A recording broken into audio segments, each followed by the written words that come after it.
Hi guys.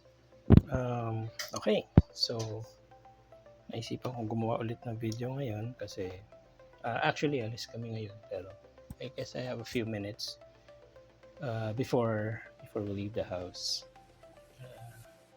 So, um, itong drawing na nasa screen ngayon, no, ano lang yan, tagal ko nang ginawa to, pang ano lang to, uh, hindi ito yung gagawin natin. Clickbait ba? Parang gano'n. Ito kaya gagamitin kong thumbnails. So anyway, it's a Tuesday morning right now, and it's hot. Dito sa kwarto. So I decided na mag since parang medyo nagtuturo na rin ako na might as well start with the basics na lang. Kasi last time parang it wasn't scripted before. So anong nangyari is parang I keep rambling about different things. So siguro if I am going to somehow teach yung method how I draw, might as well start with the basics. And what's the basics? Siguro start lang muna tayo with head construction. So oh by the way, thank you dun sa mga nanood ng nakaraang video. Sabi nila, and napansin ko rin, mahina ang audio. Hopefully itong audio ngayon is a whole lot better na. Sana mas malakas na, sana mas naririnig na yung boses ko. Sana hindi na parang lasing ano. Anyway, so head construction. Okay. So this is how I draw. This is not the end all be all how to draw kasi ang daming ways to draw a head. And hindi lang itong way ko, and I keep emphasizing this, hindi lang ito yung way para mag-drawing ng head. Okay? So, before, I just draw an egg shape na ganito. Okay? And then, crosshairs. Sa mga K-zone kids, lumaki sa K-zone, Philippines and Australia, kung sino man nanonood dito, this is how I usually teach. This is the center of the face. And this is yung eye line. So, ibig sabihin dito babagsak yung mata natin. Right? The center of the face. So, dito yung ilong. And yung bibig. So, that's how I used to teach it. And then, siguro I kind of mixed yung Loomis head construction wherein this is not exactly Loomis method ano, pero it starts off like this, and instead of isang horizontal line lang, parang ginawa kong dalawa. Okay, so why did I migrate to this type of head construction? Napansin ko, ginagawa niya rito, this is not a eyeline na. Ang weird naman niya kung dito natin ilagay yung mata. This is parang yung brow line. And itong baba rito, where the horizontal and vertical and horizontal intersect, ito yung edge ng ilong. Okay, so parang ganyan yan. And yung eyes is somewhere below the eyebrow. And yung mouth is nasa center nitong kung itong vertical line hinati mo sa gitna, nandiyan yung bibig. And I guess what I like about this is, again, this is not exactly yung Loomis method, it's just derived from it. So please don't parang sabihin, ay sir, hindi yan yung Loomis method, mali yan. No, it's not exactly, it's just a derivative of that method of drawing. So, ang nagustuhan ko dito siguro, I guess, is itong space na to. Yan na yung tenga mo. So, you kind of define din kung saan babagsak yung tenga, like yung top and yung bottom ng tenga mo. So, that's what I liked about this. and it kind of gave me a more accurate way of drawing your faces. So um, please don't mind dito muna. Dito na muna tayo sa head, pero by force of habit siguro talagang gusto ko lagyan ng leeg to mga ulo. So how does it work? Ito kasi parang front view to, di ba? So it's just a front view. Might as well just use yung black lead. Baka this won't show well sa video. I can't tell kung ano yung final video dito, no? So again, vertical line, tapos dalawang, let me turn this around, guys. Nagda-drawing ako, usually iniikot ko yung papel. I don't just, hindi lang palagi static na ganyan. So let's say ito yung tenga, parang na-define mo na, no? Nandito yung, yan lang yung tenga. This becomes the brow line, and yeah, alam ka na if yung mata, and then yung ilong, and ito yung bibig. Okay, so parang recently ito yung pina-follow ko na head construction, as opposed to nung dati ko is this egg shape, and then single vertical line, single horizontal line. Ito yung eye line supposedly. So lagay mo dyan yung eyes, ilong, bibig, and then yung eyebrow above the eyes. Wala nang measurement to. Actually parang tansyahan na lang, ano. And then yung ears kasi, it's not too high, it's not yung katapat na siya ng eyebrow at dito ko mag-start. It's just parang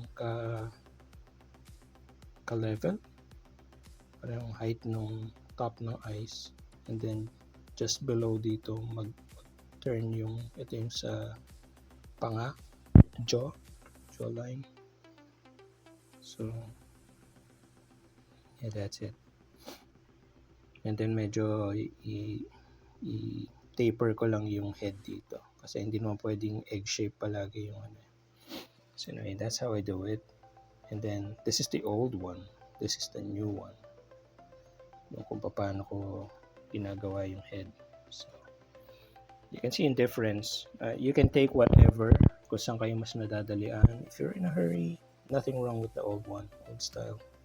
If you want more, I don't know, more accuracy, more control, the new one is okay. But this is just a front view.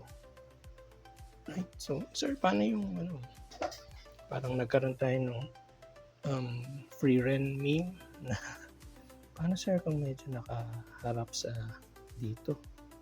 Not exactly side view, pero medyo nakaharap siya, maybe a quarter view dito. So medyo may madadagdag lang tayo dun sa construction lines natin. I'll just call these construction lines. I don't know how you academically call it. Maybe I'm not too academic. Sabi ko nga dun sa last video ko, parang I don't know if I'm really meant to teach. Maybe I'm meant to show some examples lang, and maybe you can learn along with the examples na yun. So I don't pay too much attention dun sa how you call itong mga to academically. Anyway, I'm rambling again. So let's just go here. Bale, ang magiging center line mo would be somewhere around here, right? So pwede naman ding straight yan. Yung sa Loomis kasi straight to eh. Straight yan. Yan eh. Tapos again, ito, consider it parang circular pa rin, ano. Circle lang yung shape ng head, medyo circular yan. And then meron tayong extra line dito, which is ito yung kung saan babagsak yung ear, right? So ganyan yan, parang kung ito yung part na to, ito, yan, that's it. So, dyan babagsak yung tenga. And then this one would taper here. Yan. So, parang mas lumis yung itsura nitong construction na to, no? And then yung neck is not here. Don't draw it like that. Kumukonekta siya sa base ng head, sa back ng head. Yan. Okay. So again, para maging ganyan yung construction natin dito. Okay, this is yung jaw. Kasi hindi siya straight eh. So, and then, ano lang to, let's say slightly looking up. Hindi ito yung free ren angle na medyo talaga nakatingala, like parang ganito na yung kay nung naging free ren meme, parang ganyan, right? Nakikita na ilalim nung chin. So this is parang slightly tilted up, slightly lang, very very small degree. So again, ito yung magiging center nung head. So what I do here is I just take a portion here. Ito yung end ng nose mo. So that's where my nose ends to. Right? And then ito, parang this just wraps around dyan. And then this one here. So you can see yung width nito is bigger than ito. Why? Kasi this part here is partly obscured dahil pabilog yan. Pabilog yung face mo. You notice na when you look at, let's say, a can of something, ang pinaka nababasa nyo is somewhere here, yung nasa harap talaga ng mata. Ito yung pinaka malinaw, and then things get squished dito sa part na to and sa part na to. Lagi yung straight na nasa harap mo, yun yung pinaka buo. So in this case, parang ito yung nasa sentro nung yung sight mo, yung view mo. So this one gets full size, right? And this one, ito yung na-obscure na itong part na to. So mas maigsi na siya. Okay. So again, yung mouth, just get yung center nito. And then ito yung challenge. Paano mo nagagawa itong, bibilugin ko lang kasi yan eh. Parang kinoconnect the dots ko na lang. This one, you just round this off. Like that. And then yung ears. Like that. Okay. So that's yung parang quarter view. Yeah. Let's call it quarter view. Yan. So next is, sige, try natin yung free ren ek. Okay, so same thing. Pero instead of itong ginawa ko na naman yung old version ng pag-construct ng head. Sige, putulin natin yung ganyan. Yan. Again, circular yan. Tapos meron kang cut dito. Okay? But difference is, kikita na natin ilalim ng chin. Right there. Okay? So, nangyayari dyan is, parang, okay, so ito parang lata, right? Parang lata kasi slightly tilted lang naman yung head to the side. Ito, parang bola. Think of it as a ball. Now, ano yung nasa center ng view mo? It's right here, right? So anything here, let's say basketball to. Okay. Anything na nandito is klaro. Ng ganyan. And anything here is parang squished. Okay. Ito lang center na to, ang pinakaklaro, pinakabuo, sabi nila. So again, sa in this example, si FreeRen, again, sabihin na natin si FreeRen meme construction. No? Ang pinaka-sentro mo is right here. Right? So, pasok siya dun sa mata. Sabihin natin. Yan. And then, ano yung squished na dyan? Eto na yan. Right? These are all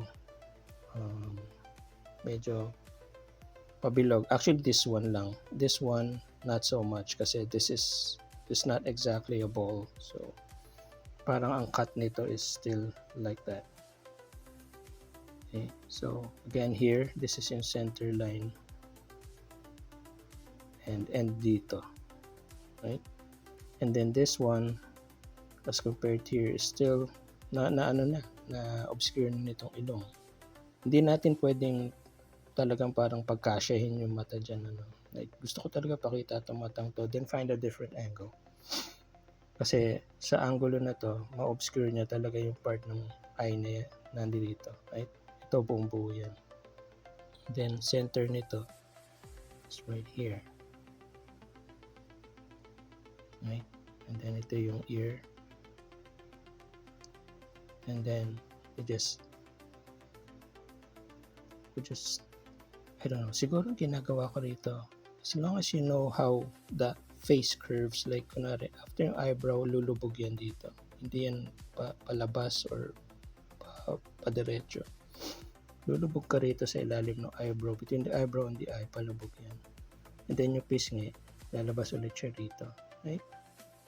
And then sabihin natin diretso na itong, or medyo curve. Ganyan. Curve mo dito sa sa chin niya. Okay. So, parang ayusin natin yung neck. Yan, sabihin natin ganyan. Masyado siya naka push forward yung face niya. So, parang ganyan yung view. Okay. So, I think I'd like to stop it here muna. Kasi I'd like you guys to siguro practice this muna. If you have any questions dito, I'd be glad to answer yung questions nyo. You can just leave at sa comments how if you want some clarifications or questions, ganyan. I'll leave it here now muna. So you can practice these muna. Again, don't rush anything. It takes time. It takes practice. Very soon you'll just be drawing heads na diretso na lang. Parang you don't need any construction lines na, like sige, tuloy-tuloy na lang tayo. Yeah. So once nasanay ka na dun sa head construction, yan. Si Airy daw to. So, hindi mo na kailangan ng construction eventually. Pero for beginners, don't rush it. Start with this. Kahit practice lang kayo, puro ganito lang, ganyan. And then find a different angle. Tapos try nyo lang yung construction lines, ganyan. And then try putting yung eyes, yung nose, yung mouth, parang ganyan. So, para masanay lang kayo. Kahit ganyan lang. It doesn't have to be like this or like this. It can be like this. Again, sketch is something you draw very, very fast. Very, very fast. Don't think too much about details. No. It's a sketch. It's something to help you out before you finalize any drawing. So, anyway, I think that's all the time I have. If you have any questions, please drop it at the comments below. And I hope na mas maganda na yung audio nito. Bear with me. It's the first time na nagtatry ako na mag voice over sa mga videos ko. Usually just background music. So I try to show everyone that I'm a human being din naman. So anyway, I'll try to improve sa mga following videos, and I hope this portion of yung how I draw is, again, emphasize how I draw, not how to draw, might help you. If you find this helpful, you can you can add it to your skill set na kung paano gumawa ng head. If not, if you already know this, well, congratulations. Pero I hope na sa mga beginner artists, I hope this helps sa paggawa niya sa head construction. It works for male or female, it doesn't matter. Ibahin nyo lang naman yung facial features nito, and maybe mas tapered yung sa female, less na makanto pag female. So again guys, thank you very much for your time. Thank you for watching. Like, subscribe, tell your friends who might be interested, and yeah, thank you very much. I'll see you in the next video. Bye bye.